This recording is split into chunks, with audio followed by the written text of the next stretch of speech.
What if I told you the most radical queer film of the 1930s wasn't hiding in some underground art house, but was released by a major Hollywood studio, starring Boris Karloff and marketed as a monster sequel?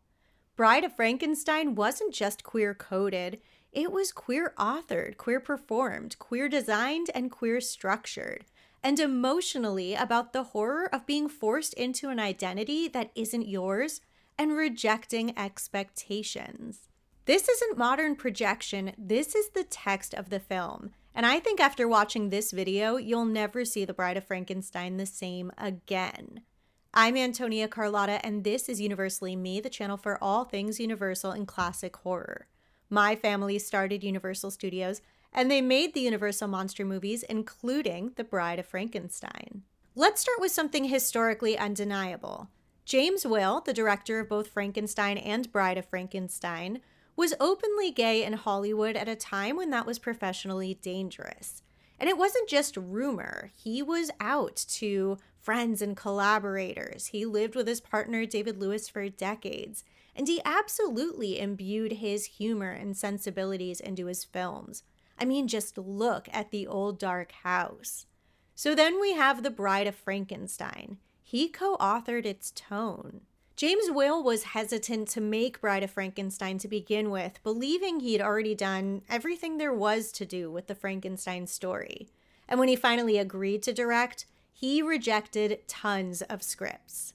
He didn't want anything too boring, too grim, too conventional. He wanted theatricality, wit, emotional nuance, irony.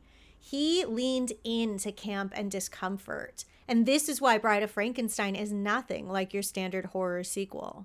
There are doubters and detractors out there who say we're reading too much into it, or maybe there's some queer-codedness subtly in the background. But the queerness in The Bride of Frankenstein is overt. It's right there in the story.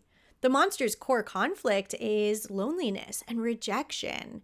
He's searching for companionship in a world that refuses to acknowledge his humanity. The only people who accept the monster are outcasts themselves. First, we have the blind hermit. The monster stumbles into his hut, and because the hermit can't see him, he accepts our Frankie instantly. They share bread and wine. They hold hands and pray. They become friends.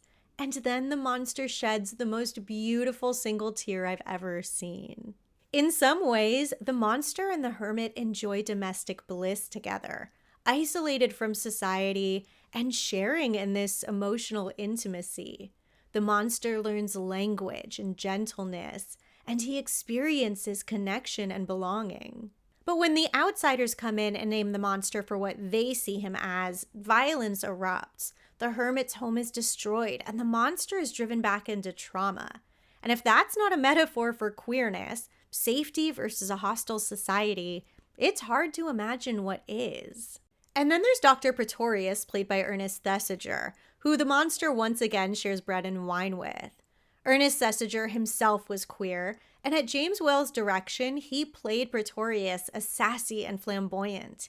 He's witty and sarcastic. He rejects traditional morality, even normalcy, and he wants to create life outside the rules of nature. I was recently speaking at a convention, I think either WonderCon or Monsterpalooza, with author Julian David Stone, and he made an observation that cracked me up. In this scene that Dr. Pretorius and the monster share, throughout the scene, Pretorius seems to be surrounded by more and more suggestively shaped objects. By the end of the film, spoiler alert, the monster ultimately destroys the laboratory, and he lets Henry Frankenstein and Elizabeth escape while he stays behind with the bride and Dr. Pretorius. And he says one of my favorite lines, "We belong dead." The monster is so often maligned, but he is not the villain here. This is rejection. This is despair from someone who understands the world has no place for him. The bride rejects him instantly, screaming at him, recoiling. Her reaction makes sense. I mean, she was literally created 5 minutes ago, but it reflects the world's rejection of difference. The monster feels like he will never be accepted for who he is. Turning to the bride, I think she tells a different queer story. The bride is both glamorous and monstrous. The long white robes, stitches lining her chin, perfectly harsh 1930s eyebrows. She's not conventionally feminine, not romantic, well-mannered, or graceful. But most importantly, though she was made to fit a specific role, she was made to partner with the monster and fulfill her wifely duty, she says no. She refuses to give in to expectations. And I know the bride is an icon for everyone, but I think the fact that she's nonconforming in particular makes her a queer icon. The tone of The Bride of Frankenstein is campy all the way through. First, we have the prologue featuring Elsa Lanchester herself, as well as the gay actor Gavin Gordon as Lord Byron. The censors forced James Whale to cut parts of the prologue, partly because of Elsa Lanchester's cleavage, but also because of references to forsaking marriage in order to live life freely and fully. Then we have Pretorius's homunculi in his jars. I am obsessed with these. I've also always seen his look as rather religious. I'm not sure if it's a priest or maybe even a rabbi, but likely leaning into that idea of playing God. And then there's the exaggerated performances. Una O'Connor, of course. And so many of the men are rather effeminate. The stylized sets, the tone shifts, the humor.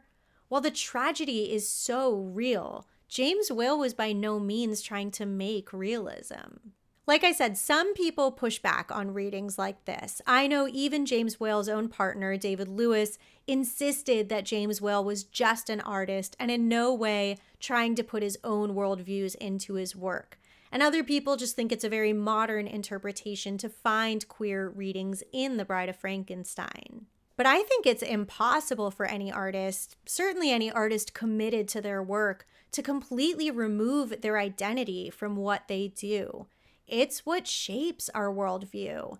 And as far as I can tell, there's no other aspect of James Whale's identity that we try to separate from the bride the way we try to separate queerness from his queer identity. We readily accept his dry humor, his campy sensibility, the emotionally complex themes, and how he infused those into his films. Why do we stop at queerness? The reality is James Whale was queer. Multiple actors in the film were queer, and the themes very much align with the queer experience. The emotional core about identity, rejection, belonging, and sense of self. This isn't projection, this is the heart of The Bride of Frankenstein. So I'll say it again, 10 toes down, that The Bride of Frankenstein is the most queer film of the 1930s. And in the comments, I challenge you to find any film, let's say before 1960, that is more queer than The Bride of Frankenstein. If you love these Universal and Classic Horror deep dives, make sure you're subscribed, hit the like button and the notification bell so you never miss a video. And don't forget, paid members are getting bonus videos, pictures, and more. It's the best way to support Universally Me. Thank you so much for watching. Bye.